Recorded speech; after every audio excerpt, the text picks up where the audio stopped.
అందరం వచ్చి కూర్చొని మాట్లాడుతుంటే అదే రోజున అప్పటి గౌరవ శ్రీ చంద్రశేఖర్ కేసీఆర్ గారు ముఖ్యమంత్రి ఆ టైంకి మేము ఇలా జరుగుతుందని తెలిసి ఆయన వెంటనే అసెంబ్లీలోనే ఆ గ్రామాల్లో యురేనియం తవ్వకాలు ఆపించేశారు ప్రభుత్వం డిక్లరేషన్. ఇది నేను ఎందుకు చెప్తున్నానో, ఇది అంటే ఒక యువకుడు తన గ్రామం నుంచి బయలుదేరి 1000 రూపాయలు అప్పు తీసుకొని పక్కన ఫ్రెండు ఆకలికి సరిపోక బస్సుకే 200-300 అయిపోయి మళ్ళీ వెళ్ళటానికి ఇద్దరు వెళ్ళాలంటే ఇంకా కరెక్ట్గా 200 ఉందేమో. మీకు తెలుసు, వచ్చి నడవాలి, ఆటోల్లో రాలేరు, బస్సులు రాలేవు నేనున్న ప్రాంతానికి. అంటే తన గ్రామం బాగుండాలని ఒక యువకుడు వస్తే మాట్లాడలేడు. నీ భావం ఏంటి చెప్పంటే కష్టం తప్ప పెద్ద పొడి ముక్కలతో మాట్లాడేవాడు ఈరోజు కూర్చొని అనర్గళంగా మాట్లాడుతుంటే నాకు ఆనందంగా. నేను జనసేన క్రియేట్ చేసిన అలాంటాను. మరి మన తెలంగాణలో మనకేం లేవే. అంటే పోరాటం చేసే తత్వం ఉంది అక్కడ.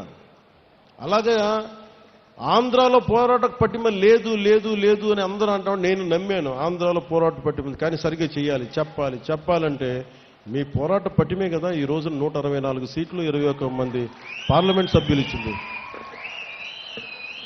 సో మరి మీకు నేను ఏం చేయాలి? సో మొన్న 10 సంవత్సరాల క్రితం మీకు ఇలా చెప్తే మీకు అర్థం కాదు. నేను నడిచి చూపించాం, ఒడిదుడుకుల్లో నిలబడ్డాం, కష్టం మీద పడ్డాం, కుటుంబాలను వదులుకున్నాం, వ్యక్తిగత జీవితాలను వదులుకున్నాం, తిట్లు తిన్నాం, అన్ని రకాలుగా నిలబడ్డాం, ఇబ్బందులు పడ్డాం. అంటే political leadership is not an easy task అని చెప్పడానికి నేను 10 దశాబ్దం పట్టి మీకు నడిచి చూపించాను. ఇప్పుడు నేను మిమ్మల్ని అడుగుతున్నా, you want to become leaders, మీకు నాయకులు కావాలని ఉందా? గ్రామ స్థాయిల్లో, వార్డు స్థాయిల్లో, నియోజకవర్గపు స్థాయిల్లో, పార్లమెంటు స్థాయిల్లో, జిల్లా స్థాయిల్లో,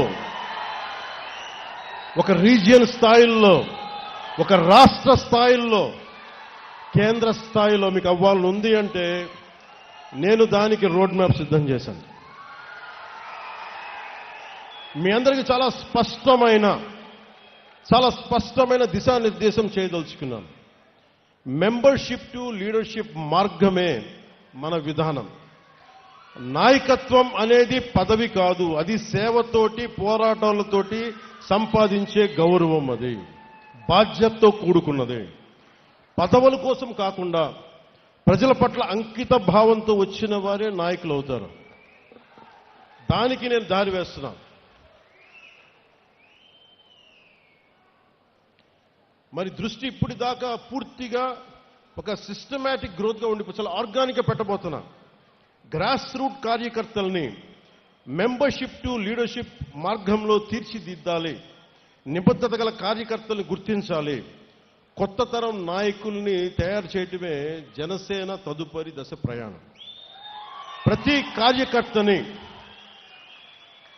కార్యకర్తని కేపబుల్, ఎథికల్ లీడర్స్గా తీర్చిదిద్దే ఒక ఖచ్చితమైన వ్యవస్థని నిర్మించబోతున్నాం.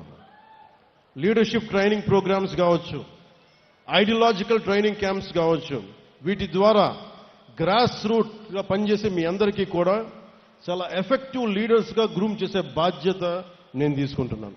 నేనే ఎందుకు మాట్లాడుతున్నానంటే, మేము అనే పదం కూడా నేను వాడట్లా. ఎందుకంటే నేను పార్టీ చిన్నగా చెప్పాను, ఒక కులం కోసం, ఒక ప్రాంతం కోసం, ఒక కుటుంబం కోసం పెట్టిన పార్టీ కాదు ఇది, దేశం కోసం పెట్టిన పార్టీ ఇది. అందుకని నేను హ్యాండ్ హోల్డ్ చేస్తాను. నాకు నమ్మకం వచ్చిన తర్వాత అప్పుడు అందరి మీద వదులుతాను. ఎందుకంటే మండల్లో ఎక్కడో కూర్చోబెట్టి మారుమూల మనకు బామిని మండలం, పాలకొండ నియోజకవర్గంలో బామిని మండలం ఒక యువకుడు ఉన్నాడు, ఒక యువతి ఉంది అంటే వాళ్ళని తీర్చిదిద్దాలి అంటే నేను అలాంటి వ్యవస్థని ఏర్పాటు చేద్దామని చెప్పి మెంబర్షిప్ డ్రైవ్ని కూడా ఆపించేశాను. పెద్దలు మనోహర్ గారు చెప్పి, మిగతా ఆఫీస్ కార్యవర్గానికి చెప్పి, ఎందుకంటే మీరు ఉండాలి ఇక్కడ, నేను చూసుకోవాలి దీన్ని. ఇంత అడ్మినిస్ట్రేటివ్ రెస్పాన్సిబిలిటీ మధ్యలో కూడా నేను పార్టీ కోసం ప్రతిరోజు ఒక 4 గంటలు నేను కేటాయిస్తాను. అది అడ్మినిస్ట్రేటివ్ బాధ్యతలను విస్మరించకుండా పనిచేసే అడ్మినిస్ట్రేటివ్ జాబ్ చేస్తూనే నా అవసరమైన సెలవు దినాలు నేను మన కోసం వాడుకుంటూ, నేను ఒకటే పెట్టుకున్నా, దశాబ్దం కాలం ఇక్కడ దాకా పట్టుకొచ్చాను. 14లో పెట్టాం, 24 ఇక్కడ తీసుకొచ్చాం. మీరు 29, 30కి మధ్య 1930sకి నేను మీ నుంచి బలమైన నాయకులు నేను తయారు చేస్తాను. తెలంగాణ నుంచి కూడా చెప్తున్నా, ఎంత పోరాట శక్తి ఉంది మీరు, ఎంత మాట్లాడచ్చు మీరు, ఎంత నిలబడతారు. కర్ణాటక నుంచి, తమిళనాడు నుంచి, ఒరిస్సా నుంచి మీరు నేర్చుకోండి. మీరు ఫస్ట్ గొడవలు పెట్టుకోకర్లా, ఏం చేయక్కర్లా, భావన బలంతో గట్టిపడండి.